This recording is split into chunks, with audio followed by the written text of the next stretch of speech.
Hello. My name is Kim. Welcome back to my channel. If you're new here, welcome. I hope that you'll stick around by hitting that subscribe button down below. So today I'm here to do my slightly belated October wrap up.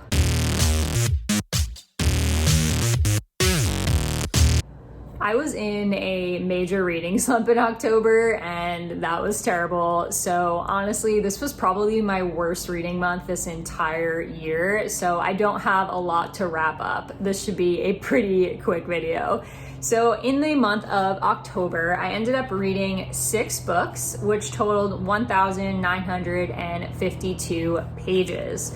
My average, just FYI, is usually like between 10 and 12 books, so this was pretty disappointing for me. As far as star ratings go, I gave out 0 5 stars, 1 4 star, 4 3 stars, some of those were 3.5s, and 1 2 star. Luckily, no 1 stars. I don't really get those anymore because I usually DNF or just don't pick books I'm gonna hate that much. As far as the age range goes, I read 0 adult books, I read 3 YA books, and 3 middle grade books. Genre-wise, I read 1 romance, 1 graphic novel, 2 fantasy, 1 horror, and 1 mystery, though several of those could have been mixed in with other genres. Okay, so let's get into the books. I'm just gonna do them in chronological order from the beginning of October until the end. So the first book that I finished in October was a YA romance called How to Love by Katie Katogno. I got this on ebook from the library. I honestly credit this with being partially responsible for my reading slump last month because it was terrible and it made me not want to pick up any other books. So I'm kind of mad I forced myself through this one, but I was reading it for the Read Harder challenge that I do every year for Book Riot, which I think I'm gonna stop doing that because I always end up picking up books I don't enjoy for that. Anyways, tangent. So this one was, in my opinion, not only a bad book, but a bad romance. And I'm sorry to start off with like a negative review, but this was the first one that I picked up. So basically this is about a girl who, it's kind of flipping back and forth between her past when she is 15. Well, it starts when she's 15, going into like her 16th year, and then in the present time where she is 18. And she is dating this guy named Sawyer when she's 15, who is a bit older than her, a couple years older. And they have just like a terrible relationship. He's manipulative, he's possessive, their relationship is incredibly toxic. He treats her like absolute trash and encourages her to do really bad things like skip school and do drugs. So really not a great boyfriend. Then he gets her pregnant and runs off, leaves town. Granted, we're supposed to think that Sawyer had no idea that she was pregnant, and so he didn't leave knowing that she was pregnant. However, I still think that's not a great thing to do because he left without telling her. And she did try to contact him several times to let him know that she was pregnant and got no response. In my opinion, kind of a dirtbag. But this is a second chance romance. The other timeline is taking place when she's 18 and she now has an almost 2-year-old child, which is Sawyer's. Sawyer comes back to town and they get like this second chance at love. Okay, I could have bought into this if Sawyer was like a changed man, if he came back and was like, oh my God, I have a daughter, and like wanted to be involved in her life and had, you know, figured out his past ways and realized how he had wronged her and like wanted to make up for it. I could have bought into that, but Sawyer was just as much of a jerk when he came back. Like he had not changed or gotten any better as a boyfriend or a person. And she is in the present time with this really nice guy who is really kind to her and helps her with her child and is a good boyfriend. And Sawyer just manipulates himself into their relationship and irritates the boyfriend and their relationship to the point where they break up. So he ruins this good relationship that she has with someone else. There's a lot of cheating involved in this as well. Just FYI, if that's something that bothers you, do not pick up this book because I don't get really bothered by cheating. I obviously don't approve of it, but I can deal with it in books. But like the way this happened was just really messed up. So just FYI, if you are thinking about picking this up, which you shouldn't. So this one, God, overall, it was just terrible. I won't spoil the ending in case you're interested in reading it, but honestly, like, I thought the romance just ruined it for me. I couldn't get on board with it. I thought they were both terrible people. Like, even the main character is not a good person. She treats her friends terribly. She cheats on her boyfriend. She is not even really a good mother. Like, she just is not a good character, and neither is Sawyer. And so I did not care for either of them finding happiness with or without each other. Then I fell into quite the reading slump, but I did manage to pick up some other books this month. And the next one I picked up was Sheets by Brenna Thumler.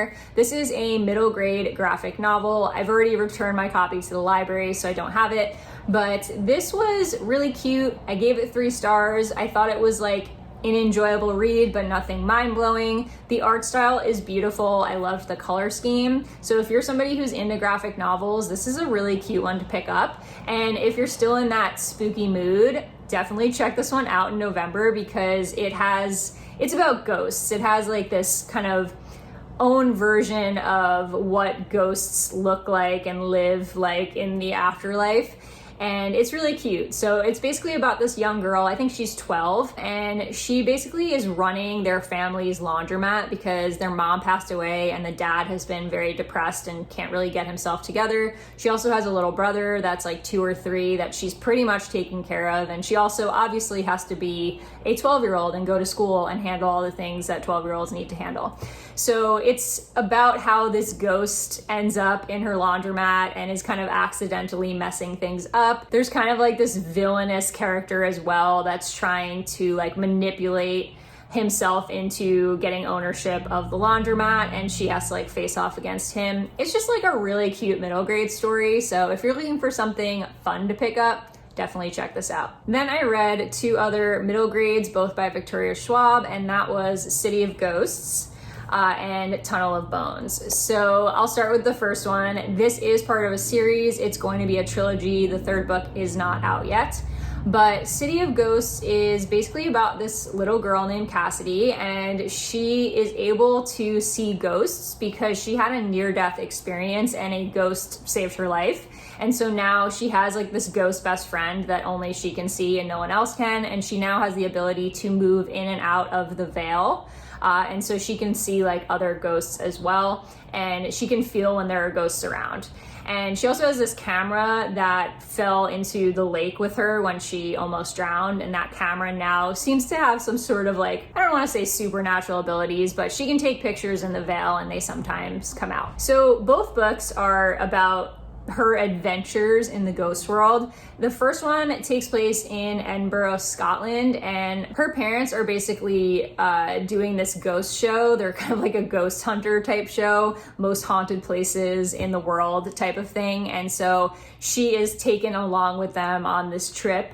And the first stop is Edinburgh, and in Edinburgh they visit all of these like really haunted places. She gets involved in a situation with this crazed ghost that tries to steal her own like light, which is basically supposed to represent the soul. And you know, it's very adventurous. There are some creepy scenes. I thought the first one was pretty good. I gave it 3 stars. I enjoyed the second one a bit more because it takes place in Paris in the catacombs, and I just thought the story was a bit more interesting. There's a poltergeist who's a little boy, and she has to kind of like figure out his past and where he came from and why he's a poltergeist.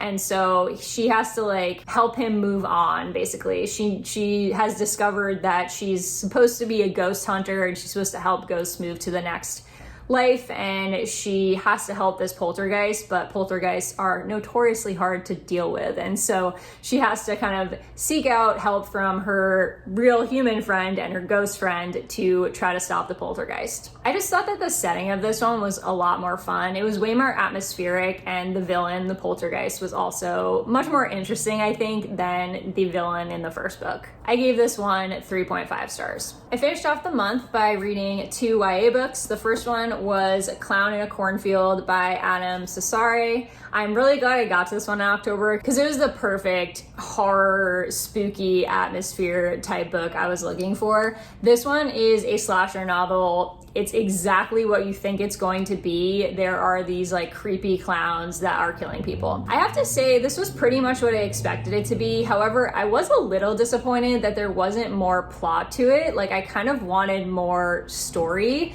I was hoping that this would be a situation where, I don't know, kind of like someone is inside your house, even though I didn't love that book either. That one was a serial killer where people were dying off slowly and you didn't know who was doing it. While this, you know, like halfway through the book who's responsible, and it's just basically like, there's no mystery to it. It's basically just them at a party running from these killer clowns for like most of the book. So it really is just like 100% slasher. There's not much more to it. I enjoyed it. I thought it was fun. It was action packed. It was exactly what a slasher novel should be. The clowns were creepy. I liked kind of the way that he set up the atmosphere. I also liked the commentary on the generational divide. The whole kind of point of this book seems to be that he's commenting on the divide between the like boomer generation and the new Gen Zers, I would say. Just guessing, but that's what it seemed like, because it was about how the older people in the town were unhappy with how the younger people were acting, like the teens in town were acting,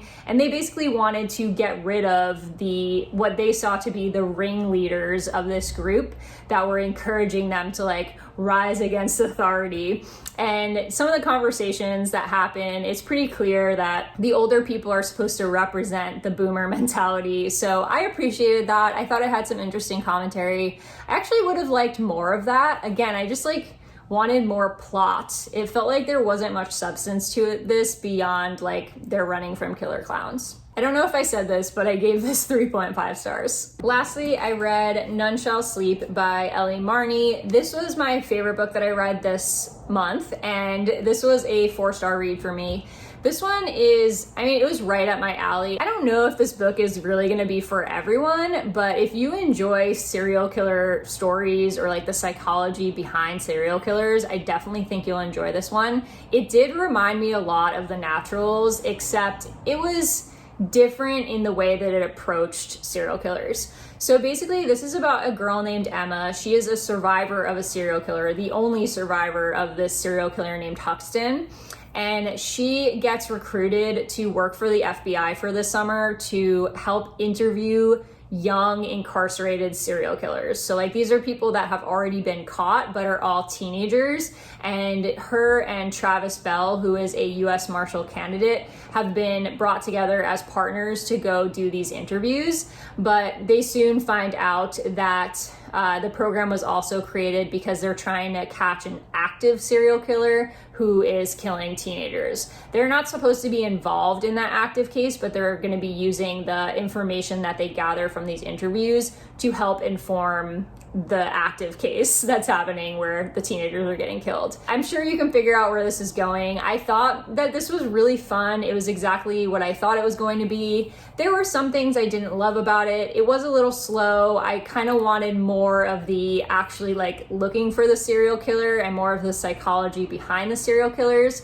The main serial killer character, not the one who's like responsible for everything, but one of the serial killers that they interview several times, was super creepy and reminded me a lot of the show Sherlock, like the younger sister, how she's super smart and manipulative, and they have her like locked up and they basically try to avoid talking to her because she's so manipulative and she can convince anyone to do anything. That's what the main serial killer in this one reminded me of, the one that they're interviewing. He was just like the perfect combination of super intelligent and also manipulative that made him like such a great villain. I really want to check out more about this author because I thought her writing was fabulous and I loved her characters. I think this just wasn't quite enough to give it a full 5-star. I didn't love it. It was a little bit slow and there were some things I would have changed, but I definitely would recommend this if this sounds at all interesting to you. That wraps up my October wrap up. Hope you enjoyed. Let me know in the comments what you read in the month of October and if you've read any of the same books that I have, because I'd love to chat about it with you. Otherwise, I will see you in my next video.